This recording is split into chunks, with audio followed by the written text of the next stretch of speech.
essai philosophique concernant l'entendement humain de John Locke. Traduction par Pierre Coste. Dessin de l'auteur. Combien il est agréable et utile de connaître l'entendement humain. 1. Puisque l'entendement élève l'homme au-dessus de tous les êtres sensibles et lui donne cette supériorité et cette espèce d'empire qu'il a sur eux, c'est sans doute un sujet qui, par son excellence, mérite bien que nous nous appliquions à le connaître autant que nous en sommes capables. L'entendement, semblable à l'œil, nous fait voir et comprendre toutes les autres choses, mais il ne s'aperçoit pas lui-même. C'est pourquoi il faut de l'art et des soins pour le placer à une certaine distance et faire en sorte qu'il devienne l'objet de ses propres contemplations. Mais quelque difficulté qu'il y ait à trouver le moyen d'entrer dans cette recherche, et quelle que soit la chose qui nous cache si fort à nous-mêmes, je suis assurée néanmoins que la lumière que cet examen peut répandre dans notre esprit, que la connaissance que nous pourrons acquérir par là de notre entendement, nous donnera non seulement beaucoup de plaisir, mais nous sera d'une grande utilité pour nous conduire dans la recherche de plusieurs autres choses. 2. Dessin de cet ouvrage. Dans le dessein que j'ai formé d'examiner la certitude et l'étendue des connaissances humaines, aussi bien que les fondements et les degrés de foi, d'opinion et d'assentiment qu'on peut avoir par rapport aux différents sujets qui se présentent à notre esprit, je ne m'engagerai point à considérer en physicien la nature de l'âme, à voir ce qui en constitue l'essence, quels mouvements doivent s'exciter dans nos esprits animaux ou quels changements doivent arriver dans notre corps pour produire, à la faveur de nos organes, certaines sensations ou certaines idées dans notre entendement. Et si quelques-unes de ces idées, ou toutes ensemble, dépendent dans leur principe de la matière ou non. Quelque curieuses et instructives que soient ces spéculations, je les éviterai, comme n'ayant aucun rapport au but que je me propose dans cet ouvrage. Il suffira pour le dessein que j'ai présentement en vue d'examiner les différentes facultés de connaître qui se rencontrent dans l'homme, en tant qu'elles s'exercent sur les divers objets qui se présentent à son esprit. Et je crois que je n'aurais pas tout à fait perdu mon temps à méditer sur cette matière si, en examinant pied à pied, d'une manière claire et historique, toutes ces facultés de notre esprit, je puis faire voir, en quelque sorte, par quels moyens notre entendement vient à se former les idées qu'il a des choses et que je puisse marquer les bornes de la certitude de nos connaissances et les fondements des opinions qu'on voit régner parmi les hommes. Opinions si différentes, si opposées, si directement contradictoires et qu'on soutient pourtant dans tel ou tel endroit du monde avec tant de confiance que qui prendra la peine de considérer les divers sentiments du genre humain, d'examiner l'opposition qu'il y a entre tous ces sentiments et d'observer en même temps avec combien peu de fondements on les embrasse, avec quel zèle et avec quelle chaleur on les défend, aura peut-être sujet de soupçonner l'une de ces deux choses, ou qu'il n'y a absolument rien de vrai, ou que les hommes n'ont aucun moyen sûr pour arriver à la connaissance certaine de la vérité. 3. Méthode qu'on y observe. C'est donc une chose bien digne de nos soins de chercher les bornes qui séparent l'opinion d'avec la connaissance et d'examiner quelles règles il faut observer pour déterminer exactement les degrés de notre persuasion à l'égard des choses dont nous n'avons pas une connaissance certaine. Pour cet effet, voici la méthode que j'ai résolu de suivre dans cet ouvrage. Grand 1. J'examinerai premièrement quelle est l'origine des idées, notions, ou comme il vous plaira de les appeler, que l'homme aperçoit dans son âme et que son propre sentiment l'y fait découvrir, et par quels moyens l'entendement vient à recevoir toutes ces idées.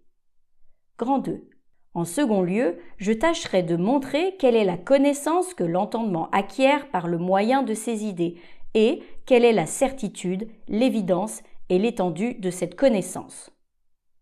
Grand 3. Je rechercherai en troisième lieu la nature et les fondements de ce qu'on nomme foi ou opinion, par où j'entends cet assentiment que nous donnons à une proposition en tant que véritable, mais de la vérité de laquelle nous n'avons pas une connaissance certaine. Et de là, je prendrai occasion d'examiner les raisons et les degrés de l'assentiment qu'on donne à différentes propositions. 4. Combien il est utile de connaître l'étendue de notre compréhension.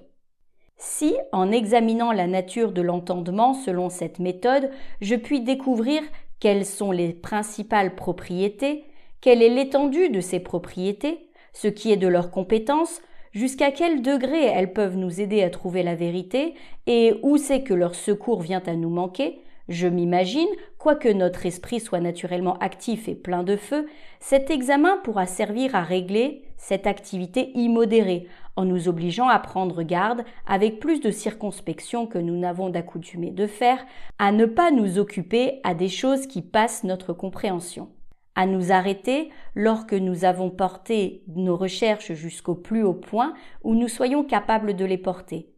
et à vouloir bien ignorer ce que nous voyons être au-dessus de notre conception après l'avoir bien examiné.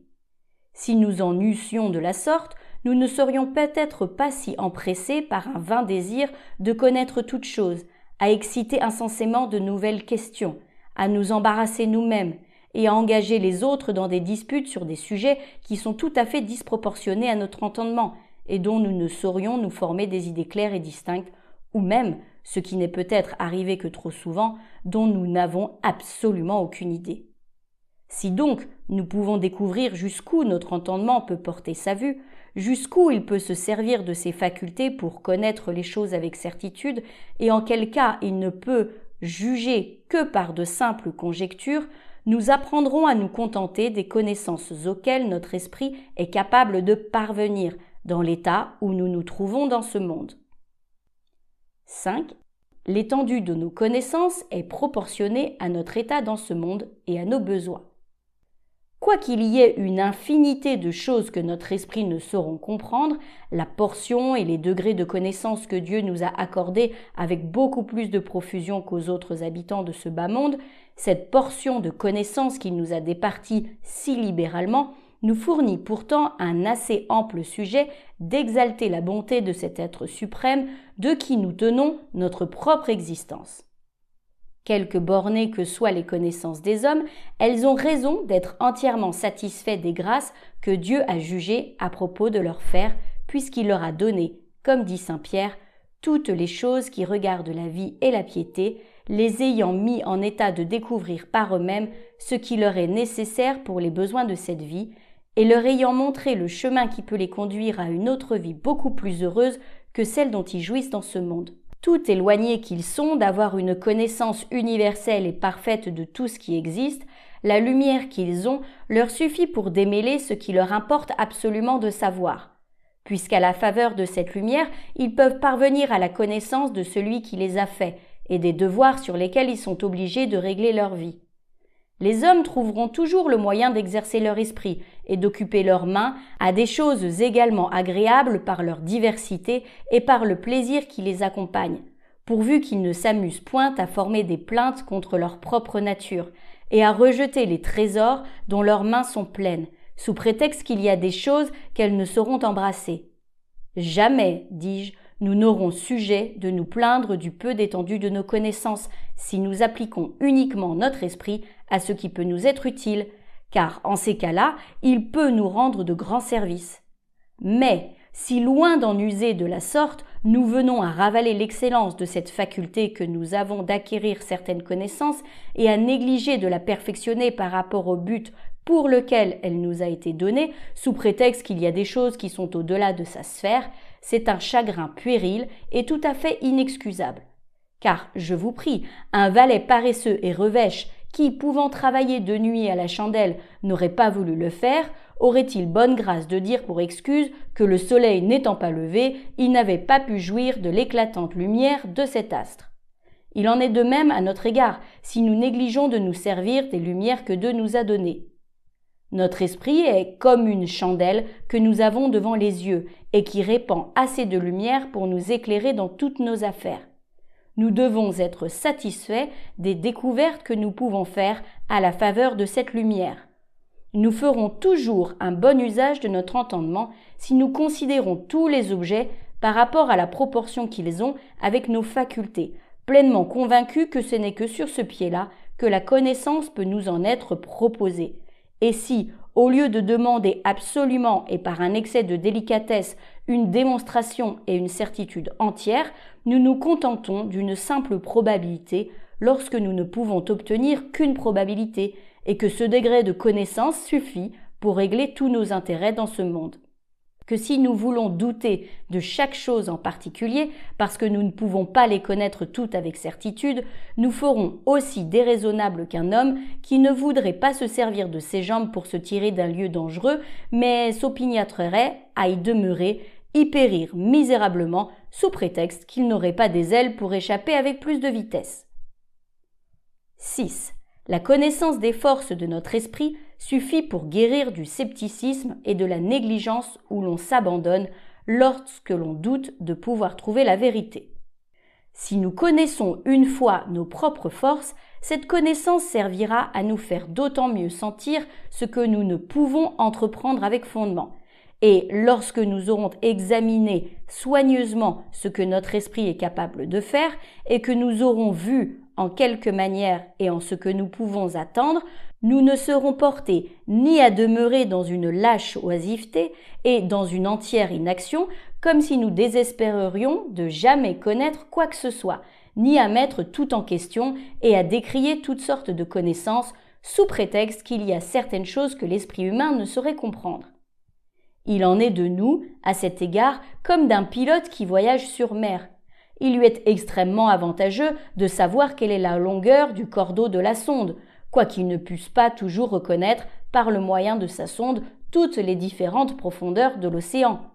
Il suffit qu'il sache que le cordeau est assez long pour trouver le fond en certains endroits de la mer, qu'il lui importe de connaître pour bien diriger sa course et pour éviter les bas-fonds qui pourraient le faire échouer. Notre affaire dans ce monde n'est pas de connaître toutes choses, mais celle qui regarde la conduite de notre vie. Si donc nous pouvons trouver les règles par lesquelles une créature raisonnable, telle que l'homme considéré dans l'état où il se trouve dans ce monde, peut et doit conduire ses sentiments et les actions qui en dépendent,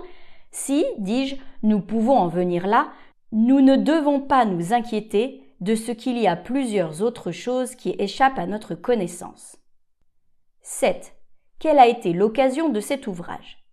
Ces considérations-là me firent venir la première pensée de travailler à cet essai, lequel je donne présentement au public, car je me mis dans l'esprit que le premier moyen qu'il y aurait de satisfaire l'esprit de l'homme sur plusieurs recherches dans lesquelles il est fort porté à s'engager, ce serait de prendre, pour ainsi dire, un état des facultés de notre propre entendement, d'examiner l'étendue de ses forces et de voir quelles sont les choses qui sont proportionnées à sa capacité.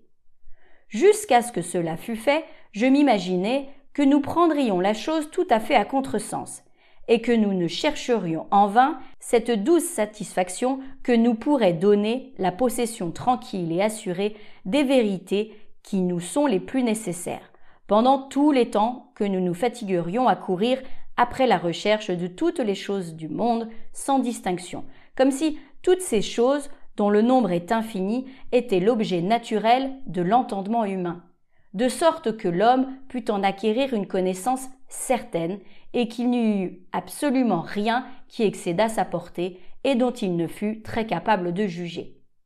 Lorsque les hommes infatués de cette pensée viennent à pousser leurs recherches plus loin que leur capacité ne leur permet de faire, s'abandonnant sur ce vaste océan où ils ne trouvent ni fond ni rive, il ne faut pas s'étonner qu'ils fassent des questions et multiplient des difficultés qui, ne pouvant jamais être décidées de manière claire et distincte, ne servent qu'à perpétuer et à augmenter leurs doutes et à les engager enfin dans un parfait pyrrhonisme. Mais si au lieu de suivre cette dangereuse méthode, les hommes commençaient par examiner avec soin quelle est la capacité de leur entendement, s'ils venaient à découvrir jusqu'où peuvent aller leurs connaissances et à trouver les bornes qui séparent la partie lumineuse des différents objets de leur connaissance d'avec la partie obscure et entièrement impénétrable, ce qu'ils peuvent concevoir d'avec ce qui passe leur intelligence, peut-être qu'ils auraient beaucoup moins de peine à reconnaître leur ignorance sur ce qu'ils ne peuvent point comprendre et qu'ils emploieront leur pensée et leur raisonnement avec plus de fruits et de satisfaction à des choses qui sont proportionnées à leur capacité. 8. Ce que signifie le mot d'idée. Voilà ce que j'ai jugé nécessaire de dire touchant l'occasion qui m'a fait entreprendre cet ouvrage. Mais avant que d'entrer en matière, je prierai mon lecteur d'excuser le fréquent usage que j'ai fait du mot d'idée dans le traité suivant. Comme ce terme est, ce me semble, le plus propre qu'on puisse employer pour signifier tout ce qui est l'objet de notre entendement lorsque nous pensons, je m'en suis servi pour exprimer tout ce qu'on entend par fantôme, notion, espèce ou quoi que ce puisse être qui occupe notre esprit lorsqu'il pense. Et je n'aurais pu éviter de m'en servir aussi souvent que j'ai fait. Je crois qu'on n'aura pas de peine à m'accorder qu'il y a de telles idées dans l'esprit des hommes. Chacun les sent en soi-même et peut s'assurer qu'elles se rencontrent dans les autres hommes s'il prend la peine d'examiner leurs discours et leurs actions. Nous allons voir présentement de quelle manière ces idées viennent à l'esprit.